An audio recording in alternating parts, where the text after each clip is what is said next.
नमस्कार दोस्तों, मैं आयुष आपके अपने YouTube channel education with Ayush में स्वागत है। आज हम पढ़ते हैं जो गोली दर्पण था, गोली दर्पण के प्रकार के बाद हम पढ़ेंगे जो गोली दर्पण की परिभाषाएं होंगी। मतलब गोली दर्पण से जो हमारे अन्य परिभाषाएं निकलेंगी उन परिभाषाओं को जानेंगे। कहने का मतलब है कि जो गोली दर्पण है वह गोली दर्पण के जितने भी द्वारा या गोली दर्पण के द्वारा जो प्रतिबिंब है, जो हमारे क्या बनेंगे, हमारे नामकरण किए जाएंगे या नाम दिए जाएंगे, उन नामों के साथ साथ हम क्या बोलेंगे, उनकी परिभाषाएं बोलेंगे। कहने का मतलब है अब उसका जो गोली दर्पण होगा, अब गोली दर्पण में हम एक एक शब्द का या बोलेंगे एक एक पॉइंट का नाम रखेंगे या नाम दिया जाएगा। उन नामों का हम क्या बताएंगे, परिभाषा बताएंगे। तो सीधे हेडिंग बना दिया गया है कि गोलीय दर्पण से संबंधित परिभाषाएं। गोलीय दर्पण से संबंधित परिभाषाएं मतलब कहने का है कि जो गोली दर्पण रहेगा वह गोली दर्पण के द्वारा जो हमारे परिभाषाएं निकलेंगी, जितनी भी परिभाषा निकलेंगी उनसे उनकी परिभाषाओं को या उन परिभाषाओं को हम क्या करेंगे, बताएंगे और उन परिभाषाओं को आगे यूज भी कर लेंगे कि इसमें ये चीज़ होता है। और जानकारी जब लिए रहेंगे तो जब हम क्वेश्चन लगाने जाएंगे तो क्वेश्चन टाइम हमारा बहुत ज़रूरत या बहुत ज़्यादा काम देगा, ठीक ना। क्योंकि अगर हम पहचान नहीं पाएंगे तो प्रतिबिंब कहीं पर भी रख दिया है, वस्तु कहीं पर भी रख देता है और रखने के बाद पूछ लेगा कि इसका प्रतिबिंब कहाँ बनेगा, तो बताना पड़ेगा भाई। और जब प्रतिबिंब बनेगा और प्रतिबिंब बनेगा तो कहाँ रखा जाएगा, किस प्रकार रखा जाएगा, कैसा बनेगा, ये सब हम जानकारी लेते रहेंगे। चलिए देखते हैं। पहला जो पॉइंट है गोली पृष्ठ था या बोलेंगे गोली दर्पण है। गोली दर्पण से जो परिभाषाएं निकलेंगी उन परिभाषाओं को जानते हैं। चलिए पहला पॉइंट है, हम बोलेंगे जो हमारा होता है ध्रुव होता है। ध्रुव क्या कहलाता है, तो सबसे अच्छी बात होती है ध्रुव की कि जो ध्रुव होती है उस ध्रुव से ही जितनी भी दूरियां होती हैं, चाहे हमारा क्या नाम है जिसको बोलते हैं कि प्रारंभिक हो जाता है या अंतिम हो जाता है ना। कहने का मतलब है जितनी भी दूरियां होती हैं, चाहे वस्तु से लेकर दर्पण तक, चाहे दर्पण से लेकर प्रतिबिंब तक। कहने का मतलब है जो पोल होता है, जो ध्रुव होता है, इसी ध्रुव से क्या करते हैं हम लोग, जो हमारे दूरियां होती हैं उनको मापते हैं। कहने का मतलब है कि जो दूरियां मापेंगे, हम उन दूरियों को कैसे मापेंगे, अब उस ध्रुव पे रखेंगे, अब उसके बाद हम क्या करेंगे, प्रतिबिंब बन सकता है। प्रतिबिंब के साथ जहां वस्तु रखेगा वहां पर भी रख सकते हैं। तो प्रतिबिंब और जो हमारे क्या होते हैं वस्तु जहां जहां रखे जाते हैं, बनते हैं, उनकी हमको क्या बताना है, उनको वहीं से नापेंगे, वहीं से क्या करेंगे, हम लोग मापेंगे। चलिए देखते हैं ध्रुव की परिभाषा क्या होता है। बोलेंगे गोलीय दर्पण के परावर्तक तल के मध्य बिंदु को ध्रुव कहते हैं। क्या बोलेंगे, जो गोलीय दर्पण है, ठीक ध्यान समझिए। थोड़ा एक फिगर दूसरा बनाते हैं, रफ नहीं करेंगे। देखिए एक रफ बनाते, रफ ये हो गया गोली दर्पण। अब हम इसको क्या करते हैं, एक हम कोई दर्पण बना लेते हैं, चाहे अवतल एक उत्तल, दोनों में से एक हमारा बन जाएगा। अब एक अगर हम इसको पॉलिश कर देते हैं, भरा हुआ भाग पॉलिश कर दिए, दबा हुआ भाग है, तो इसे कौन सा दर्पण कहते हैं, अवतल दर्पण इसको बोलेंगे, उत्तल। और अगर उभरे हुए भाग को हम क्या कर दिए, ये हो जाए कौन सा, ये उत्तल। ये कौन सा, गलत मत बताना भाई, सही है ना। देखिए तो यहाँ पर ये हो गया उत्तल दर्पण, ये हो गया अवतल दर्पण। अब इन दर्पण में क्या क्या चीज हो सकते हैं, जो गोलीय पृष्ठ रहेगा, गोलीय दर्पण रहेगा, उन गोलीय दर्पण में जो गोला रहेगा, उन गोलीय दर्पण में जो हमारे क्या रहेंगे, जितने भी दूरियां रहेंगे या जो भी चीज रहेगा, वह सब चीज हमारे क्या होंगे, अवतल दर्पण में भी और उत्तल दर्पण में भी होंगे।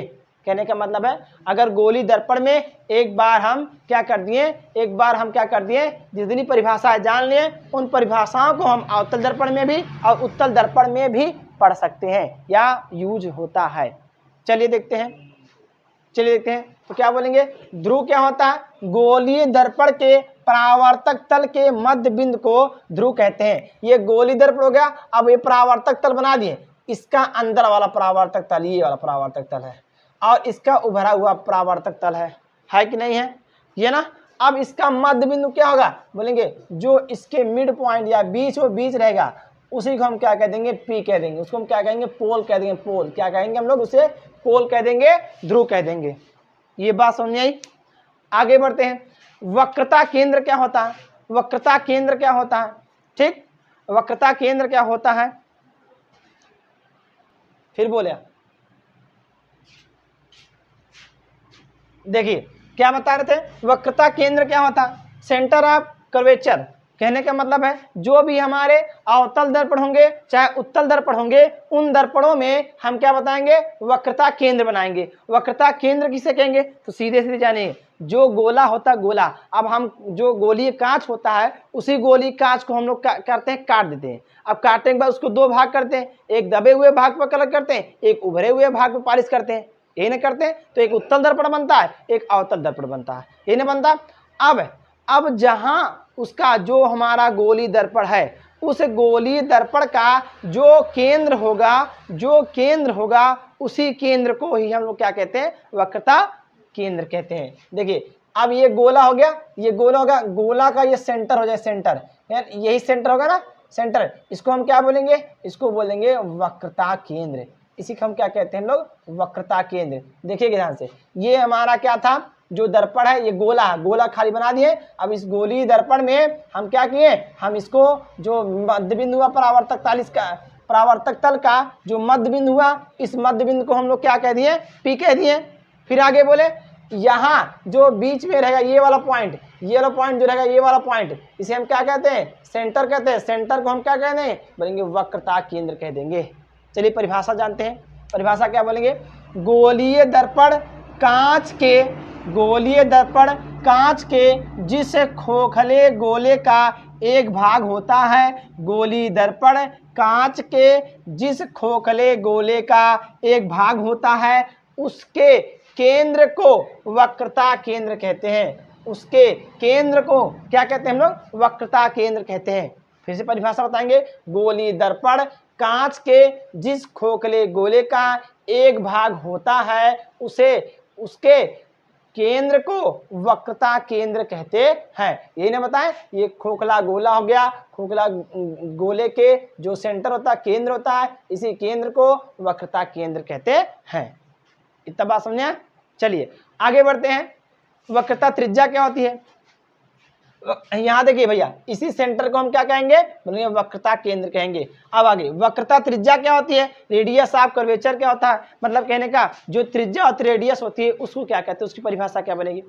तो यहां से परिभाषा क्या बनेगी, गोलीय दर्पण के अच्छा बताते हैं, गोलीय दर्पण हो गया, ये हो गया ध्रुव, ये हो गया ध्रुव, और ये हो गया क्या हमारा वक्रता केंद्र हो गया, और ये हो गया हमारा क्या हो गया ध्रुव। इन दोनों के बीच की दूरी जो होगी, वही हमारा क्या कहलाएगी, वक्रता त्रिज्या कहलाएगी। क्या कहलाएगा, वक्रता त्रिज्या। कब कहलाएगा, जब हमारे ध्रुव और वक्रता केंद्र के बीच की दूरी होगी। तो वक्रता त्रिज्या किसे कहेंगे, गोलीय दर्पण के ध्रुव P एवं वक्रता केंद्र C के बीच की दूरी को वक्रता त्रिज्या R कहते हैं। ठीक ना, क्या कहते हैं हम लोग, वक्रता त्रिज्या कहते हैं। आगे बढ़ते थोड़ा सा, आगे बढ़ते हैं। वक्रता त्रिज्या R कहते हैं ना, स्मॉल r कहते हैं। आगे बढ़ जाते हैं। अब मुख्य अक्ष क्या होता है, सबसे जरूरी बात होती है। अगर मुख्य अक्ष हमको पता नहीं चलेगा तो हम दर्पण को रख नहीं पाएंगे, ठीक ना। जो सबसे अहम भूमिका होती है मुख्य अक्ष की होती है। मुख्य अक्ष पर ही जितने भी हमारे होंगे दूरी होंगे, दर्पण से क्या होता है, प्रतिबिंब की दूरी, दर्पण से वस्तु की दूरी, और वक्रता केंद्र, और जो होंगे हमारे जो हो जाएंगे ध्रुव, जितने भी पॉइंट्स रहेंगे सब पॉइंट्स मुख्य अक्ष पर ही जाके आएगा। कहने का मतलब मुख्य अक्ष पर ही जितने भी हमारे भाग होते हैं वो क्या हो जाते हैं, वही क्या होते हैं हमारे क्या होते हैं, मुख्य अक्ष होते हैं। मुख्य अक्ष पर जितने भी भाग होते हैं सब प्रदर्शित किए जाते हैं। चलिए परिभाषा क्या होता है बताएं, गोलीय दर्पण के ध्रुव एवं वक्रता केंद्र से होकर जाने वाली रेखा को मुख्य अक्ष कहते हैं। क्या बोलेंगे, गोलीय दर्पण के ध्रुव एवं वक्रता केंद्र से होकर जाने वाली, इससे होकर जाने वाली, इसे सीधे खींच दिए, यहाँ पर पूरी से खींच देंगे लाइन, इसी लाइन को हम लोग क्या करते हैं, मुख्य अक्ष कहते हैं। इसी लाइन को हम क्या कहते हैं, मुख्य अक्ष कहते हैं। किसे कहेंगे, गोली दर्पण के ध्रुव एवं वक्रता केंद्र से होकर जाने वाली रेखा को मुख्य अक्ष कहते हैं। गोली दर्पण के ध्रुव एवं वक्रता केंद्र से होकर जाने वाली रेखा को मुख्य अक्ष कहते हैं। यहाँ तक सबको बात समझ आई। आगे चलते हैं, अन्य परिभाषाएं भी ये भी बची है। चलिए देखते हैं, द्वारक क्या कहलाता है। द्वारक तो बोलेंगे जो व्यास होता है, व्यास हम लोग पढ़ेंगे नहीं, जो हमारा वृत्त होता है, वृत्त का जो व्यास होता है, अगर दर्पण में वैसा व्यास बन जाएगा, उसी व्यास को हम क्या कहते हैं, उसी व्यास को हम क्या कहते हैं, सॉरी व्यास नहीं, जीवा को कहेंगे। जीवा, जो जीवा होगा, जीवा व्यास तो क्या होती है, केंद्र से होते हुए जाती है, जीवा जो होती है कहीं चली जाती है। तो हम क्या बोलेंगे, जो गोली दर्पण होती है, गोली दर्पण के जो जीवा होता है, गोली दर्पण का जो जीवा होता है वही द्वारक कहलाता है। चलिए परिभाषा के माध्यम समझते हैं, या फिर बोलेंगे यहाँ फिगर के हिसाब समझेंगे। ये हो गया हमारा, क्या हो गया, ये हमारा हो गया क्या चीज, ये हमारा हो गया गोली, गोली दर्पण हो गया या गोला हो गया। अब गोला से ये हमारा क्या होंगे, ये हमारे क्या हो जाएंगे, जो पॉइंट्स या लाइन खींचे गए हैं, इन्हीं लाइन को हम क्या कहेंगे, द्वारक। अब द्वारक हमारे ढेर सारे हो सकते हैं, जैसे हम बोलते हैं जीवा हमारे ढेर सारे खींच सकते हैं, वैसे द्वारक भी हमारे ढेर सारे हो सकते हैं। ये सेंटर जो रहेगा बीच में रहेगा भैया, सेंटर जो रहेगा बीच में रहेगा, सेंटर जो रहेगा बीच में रहेगा, द्वारक छोड़ के रहेगा, द्वारक जीवा बनाएगा। अगर इसको नहीं समझ में आ रहा तो द्वारक फिर से बना लीजिए, द्वारक जो होगा यहाँ बना लीजिए, ठीक, ये हो जाएगा हमारा द्वारक, ठीक, ये हो गया हमारा द्वारक। और इसको हम क्या कहेंगे, सेंटर कहेंगे, ये हमारी क्या हो जाएगी, द्वारक हो जाएगी। जीवा को हम क्या कहेंगे, द्वारक कहेंगे। यहाँ से यहाँ तक की दूरी सेंटर हो जाएगा, और यहाँ ये मुख्य अक्ष हो जाएगा, प्रिंसिपल हो जाएगा, ठीक। चलिए देखते हैं द्वारक क्या होता है, द्वारक की परिभाषा क्या बताएंगे। गोली दर्पण के परावर्तक तल के दोनों सिरों को मिलाने वाली जीवा को या जीवा की लंबाई को हम क्या कहते हैं, हम क्या कहते हैं, द्वारक कहते हैं। चलिए यहाँ समझ लेते हैं, इसी समझ लेते हैं, थोड़ा सा इसको थोड़ा इरेज करते हैं। कोई भी दर्पण हम बना रहे, कोई दर्पण, उत्तल दर्पण हो चाहे अवतल दर्पण हो। अब ये परावर्तक पालिश की गई है, परावर्तक पालिश पर अब यहाँ देखिए ध्यान से, अगर हम क्या करते हैं, अब इसी पर हम क्या खींच दें, इसी पर ये जीवा खींच दें, इसे ये जीवा खींच दिए, ये जीवा खींच दिए, दर्पण हो गया। और ये भी हम यहाँ पर भी जीवा खींच दे रहे हैं, यहाँ पर भी हम क्या कर दे रहे हैं, जीवा खींच दे रहे हैं। अब इस जीवा की लंबाई को हम क्या कह देंगे, इसी जीवा की लंबाई को हम क्या कहेंगे, बोलेंगे द्वारक कहेंगे। क्या कहेंगे हम लोग, इसी को हम द्वारक कह देंगे। क्या कहेंगे हम लोग, द्वारक कहेंगे। द्वारक की परिभाषा क्या होगी, बोलेंगे गोली दर्पण के परावर्तक तल के दोनों सिरों को मिलाने वाली रेखा को, मिलाने वाली जीवा को क्या कहते हैं हम लोग, द्वारक कहते हैं। मिलाने वाली जीवा को हम क्या कहते हैं, द्वारक कह देते हैं। आगे चलते हैं, मुख्य अक्ष क्या होता है, सॉरी मुख्य फोकस क्या होता है या फोकस क्या होता है। क्या कहेंगे हम लोग, फोकस या मुख्य फोकस क्या होता है। चलिए जानते फोकस क्या कहलाता है और मुख्य फोकस क्या कहलाता है। तो बोलेंगे गोली दर्पण। अच्छा, अब इसमें एक चीज यूज करेंगे, गोली दर्पण में चाहे उत्तल दर्पण चाहे अवतल दर्पण, दोनों हम बताए थे कि जो गोली दर्पण होगा, गोली दर्पण में जो दोनों प्रकार होते हैं, उत्तल दर्पण और अवतल दर्पण, उनके जितने भी भाग होंगे सब भाग एक दूसरे से सेम रहेंगे, केवल एक ही पॉइंट अलग रहेगा। कौन सा, यही जो मुख्य फोकस रहेगा। मुख्य फोकस, क्योंकि मुख्य फोकस क्यों अलग होगा, क्योंकि जो मुख्य फोकस होगा, जो कटान बिंदु होती है मुख्य अक्ष का, और जो आने वाली प्रकाश की किरणें रहेंगी परावर्तन के पश्चात, वही जाके जहां काटेगी उसी को हम क्या कहते हैं, मुख्य फोकस कहते हैं। चलिए देखते हैं क्या होती परिभाषा। चलिए मुख्य फोकस क्या होगा, अगर यहाँ फिगर के हिसाब समझते हैं, अगर फिगर के हिसाब से तो हम क्या बोलेंगे, प्रकाश किसके बोलेंगे, मुख्य अक्ष के समांतर आने वाली, मुख्य अक्ष ये हो गया हमारा मुख्य अक्ष, ये हमारा क्या है, मुख्य अक्ष है। मुख्य अक्ष के समांतर आने वाली प्रकाश की किरणें परावर्तन के पश्चात जिस बिंदु से होते हुए जाती है या जिस बिंदु से जाती है, उसी बिंदु को हम क्या कहते हैं, मुख्य फोकस या फोकस कहते हैं।